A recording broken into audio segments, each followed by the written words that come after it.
నమస్కారం. ప్రస్తుతం మనతో పాటు ప్రముఖ ఆధ్యాత్మికవేత్త, ప్రముఖ జ్యోతిష్య వాస్తు నిపుణులు ఉమామహేశ్వరరావు గారు ఉన్నారు. వారితో మాట్లాడిద్దాం. నమస్కారం గురుగారు. ఆయుష్మాన్ భవ. గురుగారు, జనవరి నెలలో మరి వృషభ రాశి వారికి ఎలా ఉండబోతుందో తెలియజేస్తారా? వృషభ రాశి వారికి ఆయుష్మాన యోగములోని తైతిల కరణములోనే ఉన్నందువలన ఈ వృషభ రాశి వారి యొక్క ఫలితములు కూడా శుభ ఫలితములుగానే చెప్పబడుతున్నాయి. శుభ ఫలితములు అంటే ఏ విధమైన ఫలితములు వస్తున్నాయి?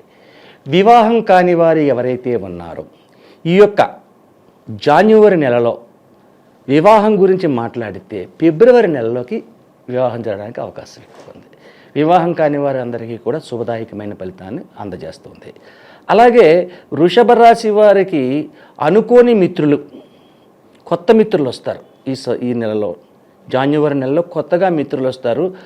వృత్తి, వ్యాపార, ఉద్యోగ రంగంలో అనుకూలతవంతమైనటువంటి పరిస్థితులు కలిగిస్తూ ఉంటారు. ఈ వృషభ రాశి వారు అదృష్టవంతులని చెప్పాలి. ఈ నెలలో వీరికున్న అదృష్టము అంతా ఇంత కాదు. శుక్రుడు అధిపతి. శుక్రుడు సప్తమ స్థానంలో ఉన్నాడు.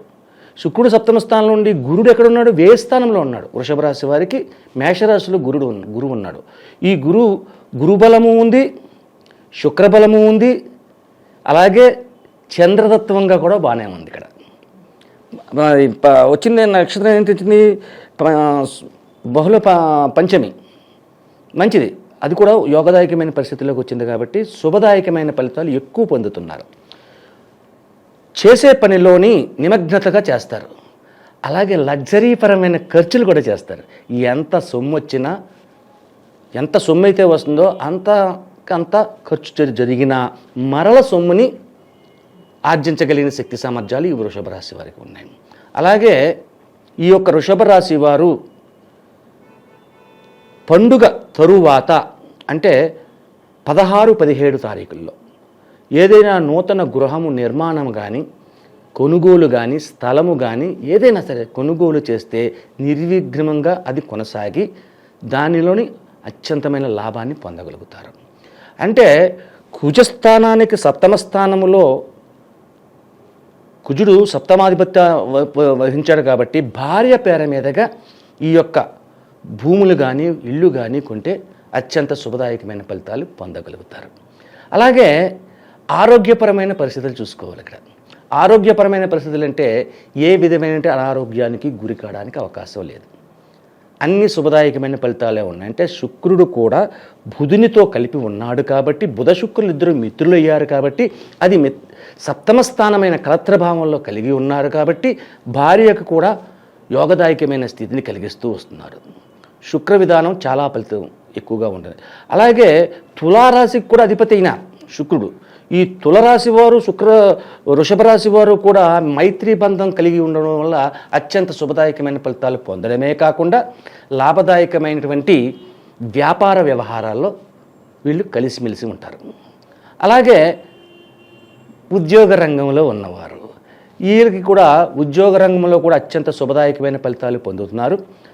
అలాగే ప్రమోషన్స్ ఇటువంటివన్నీ కూడా అందుకుంటారు. ఈ యొక్క జాన్యువరి నెలలోనే అనుకున్న పనిని నిర్విఘ్నంగా కొనసాగించడమే కాకుండా ఎదుటివారి మెప్పును కూడా పొందుతారు. ఎదుటివారి మెప్పును ఎప్పుడైతే పొందారో లాభదాయకమైన పరిస్థితులు వస్తాయి. మెప్పు లేకపోతే మా లాభం ఏమొస్తుంది? కాబట్టి అటువంటి ఫలితములు ఈ వృషభ రాశి వారికి అత్యధికంగా ఉంది. ఇక అలాగే భార్యాభర్తల బంధం గురించి ఇక్కడ మాట్లాడుకోవాలి. భార్యాభర్తల బంధం గురించి ఇక్కడ కుజుడు వక్రించి వెనకకి నడిచాడు. భార్యాభర్తల మధ్యన అవగాహన రహస్యం తక్కువగా ఉంటుంది. అంటే భర్త చెప్పిన మాటకి ఎడమొఖం అంటే పెడమొఖంగానే ఉంటారు. ఒకరికి కొంచెం కీచులాట పడుతుంటారు. అంటే విడిపోయేంత కీచులాటలు కాదు, కొంచెం అనుకున్న దానికి వ్యతిరేకమైన భావాలు కలుగుతూ ఉంటాయి. అది కూడా భార్యాభర్తల మధ్య వచ్చి గొడవ ఎంతసేపు ఉంటుంది? 1 గంట 2 గంటల తర్వాత ఏముండదు. అటువంటి భావనలో ఉంటుంది. కానీ ఇక్కడ సర్దుబాటు అనేది ఒకటి ఉంటుంది. భార్యాభర్తల మధ్యన గొడవ అనేది వస్తున్నప్పుడు ఎవరో ఒకరు తగ్గి ఉండాలి ఈ నెలలో. ఎందుకంటే శుభ ఫలితాలు అశుభ ఫలితాలుగా మారడానికి అవకాశం ఉంటుంది. అలాగే ఇంటి ఆడది కన్నీరు పెడితే ఆ ఇంటికి శుభదాయకం కాదు. కాబట్టి అటువంటి పరిస్థితి కలగకుండా భర్త మచులుకోవాలి. భార్యాభర్తల మధ్యన సఖ్యతని పెంచుకోవాలి. ఎప్పుడైతే సఖ్యతని పెంచుకుంటారో వీళ్ళకి అత్యధికమైన లాభదాయకమైన ఫలితాలు పొందడము, ఆరోగ్యవంతమైన స్థితిని కలగడము అనేటువంటివి సంప్రాప్తమవుతున్నాయి. అలాగే ఈ యొక్క వృషభ రాశి వారికి రాహుబలము యోగదాయకంగా లేదు. ఎందుకని? రాహువు శుక్రుని చూస్తున్నాడు, వక్రదృష్టితో చూస్తున్నాడు. వక్రదృష్టితో చూస్తున్నాడు. శుక్రుని ఎప్పుడైతే వక్రదృష్టి చూసాడో ఆ ఫలితాన్ని తగ్గించడానికి అవకాశం ఇస్తాడు. అంటే సర్పదోష విధానాన్ని చేసుకోవాలి. ఈ శుక్రుని మీద ఎప్పుడైతే రాహు దృష్టి పడి ఉన్నదో ఈ రాహు వల్ల శుక్రబలము క్షీణిస్తుంది. దాని వలన చేయవలసింది ఏంటంటే ప్రతి మంగళవారం సుబ్రహ్మణ్యేశ్వర స్వామి టెంపుల్కి వెళ్ళాలి. సుబ్రహ్మణ్యేశ్వర స్వామి ఆలయానికి వెళ్ళి సుబ్రహ్మణ్యేశ్వర స్వామికి పాలాభిషేకం చేయించాలి. ప్రతి మంగళవారం అంటే 4 మంగళవారం వస్తే 4, 5 వస్తే 5 కంపల్సరీగా చేయాలి. సుబ్రహ్మణ్యేశ్వర స్వామికి చేసిన తర్వాత ఒక గోధుమలు కానీ కాదు, గోధుమలని ఒక శుక్రవారం నాడు దానం ఇవ్వమనండి. కేజింపావు గోధుమలు తీసుకుని ఆ కేజింపావు గోధుమలు తెల్లటి జాకెట్ గుడ్డ ఒకటి తీసుకుని అందులో కట్టి గుడికి వెళ్ళి చెప్పులు లేకుండా గుడికి వెళ్ళి గుడిలో ఉన్న పంతులు గారికి ఇచ్చి ఆయనకి ఎంతో కొంత సంభావన కూడా ఇచ్చి నమస్కరించండి చేతులతో. ఇంతే, కాళ్ళకు మొక్కకూడదు. కాళ్ళకు మొక్కకుండా చేతులతో నమస్కరించి గుడిలో ఉన్న దేవుడికి గుళ్ళు ఇచ్చారో ఆ గుళ్ళో దేవుడికి మొక్కుకొని ఇంటికి వచ్చేయండి. ఇంటికి వచ్చిన తర్వాత మధ్యాహ్నం నిద్రపోకూడదు. ఎట్టి పరిస్థితుల్లో మధ్యాహ్నం నిద్రపోకూడదు. గోధుమలు దానం ఇచ్చాం కాబట్టి మధ్యాహ్నం నిద్రపోకూడదు. అంటే రవికి సంబంధించింది. లేదంటే బొబ్బర్లు కూడా అవ్వచ్చు, గోధుమలు ఇవ్వచ్చు. రవికి సంబంధమైన విధానాలని చేసుకోవాలి. ఎప్పుడైతే ఇలా జరుగుతుందో ఈ వృషభ రాశి వారికి వస్తున్న చిన్న చిన్న అవాంతరముల అన్నీ కూడా తొలగి శుభదాయకమైన ఫలితాలు పొందడం జరుగుతుంది. మరి అలాగే ఈ రాశి వారిలో రాజకీయ రంగాల వారికి ఎలా ఉండబోతుంది అంటారు? రాజకీయ రంగాలు కూడా మరి ఈ రాశి వారికి బాగానే ఉందండి. ఎందుకంటే ఎవరికి కూడా రాజకీయ రంగంలో ఎవరు కూడా తనంతట తానుగా ఆలోచించే మాట్లాడతారు. దుందుడుగుగా మాట్లాడేవారు ఉండరు. అయితే దుందుడుగుగా మాట్లాడితే ఎవరికైనా నష్టమే. ఆలోచన లేని పనులు ఎలా చేస్తారు? ఆలోచన ఉండాలి. ఆలోచనాపరంగా రాజకీయ నాయకులకు యోగదాయకమైన పరిస్థితి పొందుతారు ఈ రాశివారు ఈ యొక్క జనవరి నెలలో. అంటే కొంతమంది కోర్టు సమస్యలతో బాధపడేవారు ఉంటారు, మరి బయటపడే అవకాశం ఉంది అంటారా? కోర్టు సమస్యలతో బాధపడే వారికి రాహు విధానం అయింది ఉంది కాబట్టి అది కోర్టుకి సంబంధమైన విధానాలు నష్టదాయకమైన పరిస్థితులు తీసుకొస్తాయి.